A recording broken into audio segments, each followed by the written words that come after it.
Hello everyone, welcome back to our YouTube channel Wealth Unlimited. चलिए, हर रोज की तरह आज भी हम मॉर्निंग अपडेट के बारे में डिस्कस करेंगे इस वीडियो में। We will see Nifty 50 index कहां पर ओपन हो सकता है, डाउ जोन्स ने कहां क्लोजिंग दी है, further some of the news related to the stock market, और क्या मैनकाइंड फार्मा का IPO GMP 0% हो सकता है या नेगेटिव लिस्टिंग हो सकती है इस पर्टिकुलर स्क्रिप्ट पर। So before starting the video, if you are new to this channel, please make sure to hit the subscribe button and do like this video. चलिए बात करें अब डाउ जोन्स इंडेक्स की। जो डाउ जोन्स इंडेक्स है वो रफली 228 points down है और इसने अपनी क्लोजिंग दे दी है, जिसके वजह से हमारा इंडियन मार्केट भी नेगेटिवली इम्पैक्ट हुआ है। और आप यहाँ पे देख सकते हैं, ये है निफ्टी के फ्यूचर्स SGX निफ्टी, जो अभी 34 पॉइंट्स डाउन चल रहे हैं। सो देयर आर चांसेस कि कल जब हमारा मार्केट मॉर्निंग में ओपन हो तो हम ट्रेड करें 17,800 के आसपास, जो कि आज की क्लोजिंग से नीचे है। हम इस वीडियो में आगे चल के डिस्कस करेंगे कि निफ्टी के लेवल्स क्या रह सकते हैं, बैंक निफ्टी के लेवल्स क्या रह सकते हैं। उससे पहले मैं आपको अपडेट दे देता हूं मार्केट का। आप देख सकते हैं जो निफ्टी 50 का इंडेक्स था वो क्लोज हुआ था 17,813 पे। एक काफ़ी अच्छी रैली थी, काफ़ी अच्छा सस्टेन किया था मार्केट ने। Sensex was up, Nifty bank was up. IT की तरफ से सपोर्ट मिल रहा था क्योंकि जो भी आईटी के मिड कैप स्टॉक्स हैं उनके रिजल्ट आते हुए दिखाई दिए, विच वर रियली गुड, और उसके वजह से पूरे मार्केट का जो माहौल था वो काफ़ी अच्छा था। एंड आई बिलीव कि this particular thing can stay continue till the level of 18,000 in coming weeks and months. आप देखें यहाँ पे कुछ न्यूज़ की बात करूँ तो जो पहला न्यूज़ है वो related to L&T technology services LTTS के बारे में है, जिन्होंने 18% का जंप किया है अपने नेट प्रॉफिट में इन Q4।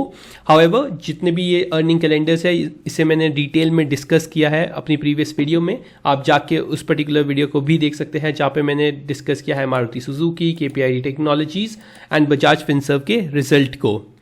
राइट, उसके बाद जो न्यूज़ है वो है अदानी ग्रुप से रिलेटेड, जिसे मार्केट में पहले ही इंसर्ट कर दिया गया था। हाउएवर आज अदानी ग्रुप के स्टॉक ऑलमोस्ट सभी के सभी पॉजिटिव टेरिटरी में ट्रेड कर रहे थे। With note Adani steps down from 3 companies connected to Adani Australia coal mine report. इस पर्टिकुलर न्यूज़ के चलते एक पॉजिटिव सेंटिमेंट दिखा है अदानी ग्रुप्स के स्टॉक में, which is again a positive sign for this companies. Right, तो ये थे कुछ स्टॉक जो आज के मोस्ट एक्टिव सेक्टर में थे। अगेन जो वोडाफोन आइडिया है, ये एक मोमेंटम प्ले या एक मैनिपुलेटिव प्ले है।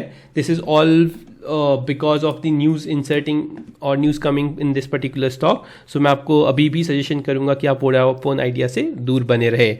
Rail Vikas Nigam again 100 rupees के लेवल को सस्टेन कर रहा है, it is a positive sign. और अगर आपको इस पर्टिकुलर स्टॉक में एंट्री लेनी है तो आप 100 रुपीज़ के स्टॉप लॉस या 98 रुपीज़ के स्टॉप लॉस के साथ इस पर्टिकुलर स्टॉक में एंट्री ले सकते हैं। बात करें FIS DIS के डेटा की, तो जो FIS का डेटा था वो पॉजिटिव था येस्टरडे, और it is a very positive sign, और ये हमारे मार्केट को स्ट्रेंथ दे सकता है in future in coming weeks, जहाँ पे हम 18,000 का लेवल टच कर सकते हैं और इवन ब्रेक कर सकते हैं ऑन कमिंग मंथ। राइट, अब बात करें निफ्टी 50 इंडेक्स की, तो आप देख सकते हैं निफ्टी 50 इंडेक्स आज काफ़ी अच्छा सपोर्ट लेता हुआ दिखाई दिया अपने लोअर लेवल से, जो यहाँ पे हमने डिस्कस कर रखा है 17,700 का।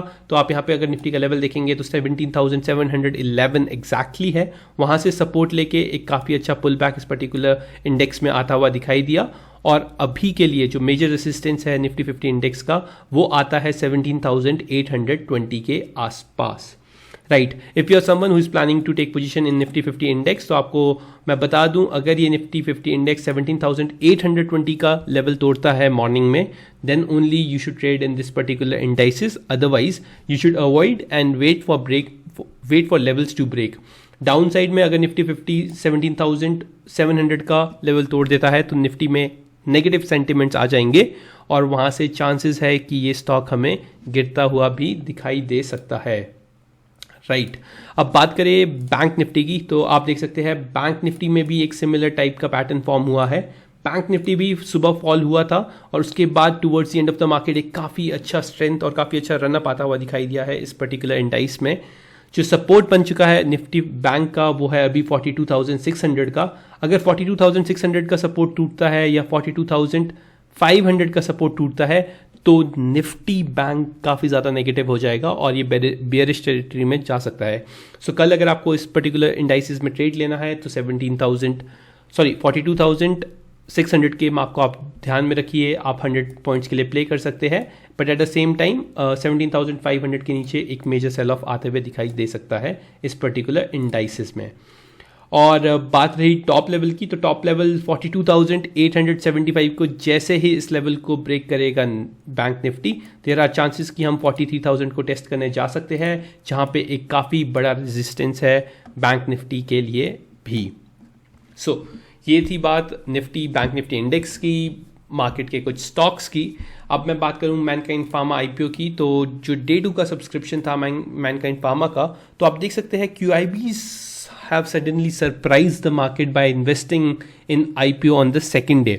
यूजुअली क्या होता है कि जो QIBs है वो थर्ड डे में पैसा लगाते हैं, बट यहाँ पे रिटेल के पार्टिसिपेंट्स नहीं है, उनको कॉन्फिडेंस देने के लिए आज QIBs को आना पड़ा। QIBs को, फॉरेन इंस्टीट्यूशंस को या बिग इंस्टीट्यूशंस को इस पर्टिकुलर स्टॉक में पैसा लगाना पड़ा। आप देख सकते हैं जो नेट NIIs है उन्होंने भी यहाँ पे पैसा लगाया है और they have able to do the fully subscription of their own category. However, यहाँ पे रिटेल का पार्टिसिपेशन बिल्कुल भी नहीं दिख रहा है अभी तक, और अगर ये कल के दिन जो लास्ट डेट है इस पर्टिकुलर स्क्रिप्ट और इस IPO के लिए ऐसा ही रहा तो देयर आर चांसेस कि हम और नेगेटिव सेंटिमेंट्स देख सकते हैं ग्रे मार्केट में। जो करंट ग्रे मार्केट प्रीमियम है मैनकाइंड फार्मा का वो 28 रुपीज़ पे आ चुका है, जो कि 2.59% है। और अगर हम कल के दिन भी एक सिमिलर एक्शन देखते हैं, रिटेल का पार्टिसिपेशन नहीं देखते हैं और ये फुली सब्सक्राइब नहीं हो पाता है रिटेल में, तो चांसेस है कि इसके यहाँ से और भी नीचे जाने के ग्रे मार्केट प्रीमियम के और नेगेटिव लिस्टिंग देने के भी चांसेस बनते हैं। बट अगर कल शाम 2 या 3 बजे के बीच में QIBs और NIIs अगर इस पर्टिकुलर स्टॉक को या इस पर्टिकुलर IPO को 10 टाइम्स तक सब्सक्राइब करने में सफल रहते हैं तो देयर आर हाई चांसेस कि ग्रे मार्केट प्रीमियम में जो मार्केट डिमांड है वो वापस आ जाए और ये पर्टिकुलर स्टॉक अगेन 5 to 10% की लिस्टिंग पे लिस्ट हो सकता है। Similar thing happened I remember with another pharma stock जो कि था ग्लैंड फार्मा का। I don't know if you know, जो ग्लैंड फार्मा का स्टॉक था जब IPO आया था वो फुली सब्सक्राइब भी नहीं हुआ था। आई स्पेसिफिकली रिमेंबर जो रिटेल पार्टिसिपेंट्स थे वो 0.75 ही थे उसमें भी, बट उसमें QIBs में काफ़ी अच्छी डिमांड थी और इवन NIIs में भी बहुत अच्छी डिमांड थी, जिसके वजह से वो एटलीस्ट 35% प्रीमियम पे लिस्ट हुआ था, right, which was a good sign. And similarly things can happen with Mankind Pharma also. तो आप कल के दिन देखिए कि क्या एक्शन रहता है इस पर्टिकुलर कैटेगरी में, and then only think about investing in this particular company, right. So I hope I was able to give you a good overview of stock market. क्या न्यूज़ रही है स्टॉक मार्केट में, FIIs का क्या data है, Dow Jones ने कैसे react किया है। So if you like my research please make sure to hit the subscribe button and do like this video. Thank you.